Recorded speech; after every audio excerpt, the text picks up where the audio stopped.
नमस्कार दोस्तों, आपके अपने YouTube चैनल अनमोल वाणी में आपका स्वागत है। एक बार एक गरीब लड़का था।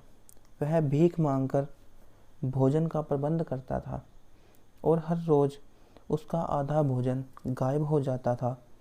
एक दिन उसने ध्यान रखा और देखा कि उसका आधा भोजन कोई और नहीं, एक चूहा चोरी कर रहा था। उसने चूहे को कहा, मैं तो पहले से ही बहुत गरीब हूँ, तुम मेरा भोजन ही क्यों चोरी करते हो? तुम किसी अमीर के घर में क्यों नहीं चोरी करते? अमीर आदमी को इससे कोई फ़र्क नहीं पड़ता। चूहे ने कहा, तुम्हारी किस्मत में जो लिखा है, जितना लिखा है उतना ही मिलेगा।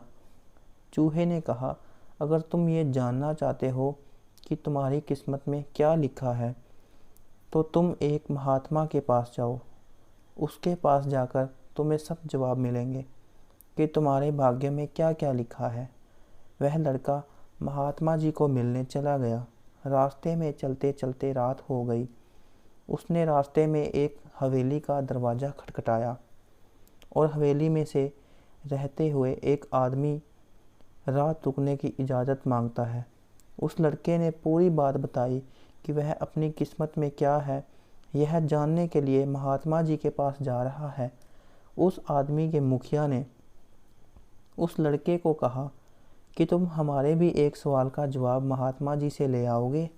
हमारी एक 6 साल की बेटी है, वह बोल नहीं सकती, क्या करें? हम इसकी आवाज़ वापस आ जाए।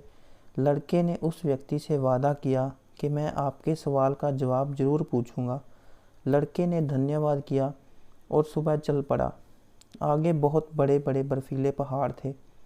उन पहाड़ों में लड़के को एक जादूगर मिला। उस जादूगर ने कहा, मैं इन पहाड़ों में 1000 साल से तपस्या कर रहा हूँ ताकि मैं स्वर्ग जा सकूँ। मेरी जानकारी के अनुसार मुझे अब तक स्वर्ग पहुँच जाना चाहिए था, पर फिर भी मैं स्वर्ग क्यों नहीं जा पा रहा? क्या तुम मेरे इस सवाल का जवाब भी ले आओगे? महात्मा जी से कि आखिरकार मैं स्वर्ग क्यों नहीं जा पा रहा? लड़के ने कहा, ठीक है, मैं ज़रूर पूछूंगा। जादूगर के पास एक जादू की छड़ी थी। उसने छड़ी घुमाई और उस लड़के को बर्फीले पहाड़ों से पार करवा दिया और आगे पहुंचा दिया। जब वह आगे पहुंचा तो आगे एक बहुत बड़ी नदी आई, जिसको पार करना उस लड़के के बस की बात नहीं थी। उसी वक्त वहां एक कछुआ उसके सामने आया। उस लड़के से पूछा कि तुम कहाँ जा रहे हो? तो उसने सारी बात उसे बताई। तो उस कछुए ने कहा कि मैं पिछले 500 वर्षों से ड्रैगन बनने के लिए तपस्या कर रहा हूँ। क्या तुम मेरा ये सवाल महात्मा जी से पूछ सकते हो कि मैं क्या करूँ, मैं ड्रैगन बन जाऊँ? तो लड़के ने कहा, मैं ज़रूर पूछूंगा। उस कछुए ने उसे अपनी पीठ पर बिठाया और नदी पार करवा दिया। वह लड़का महात्मा जी के पास पहुँच गया। वहाँ बहुत लोग थे। महात्मा जी ने कहा, मैं एक व्यक्ति के सिर्फ 3 सवालों का ही जवाब दूंगा। लड़का परेशान हो गया क्योंकि उसके पास उसका अपना, उस लड़की का, उस जादूगर का और उस कछुए का सवाल था, यानी कि कुल मिला के 4 सवाल थे। वह समझ नहीं पा रहा था कि कौन से 3 सवाल पूछे। उसने उस कछुए के बारे में सोचा कि वह 500 सालों से ड्रैगन बनने की सोच रहा है। फिर जादूगर के बारे में सोचा कि वह 1000 साल से तपस्या कर रहा है।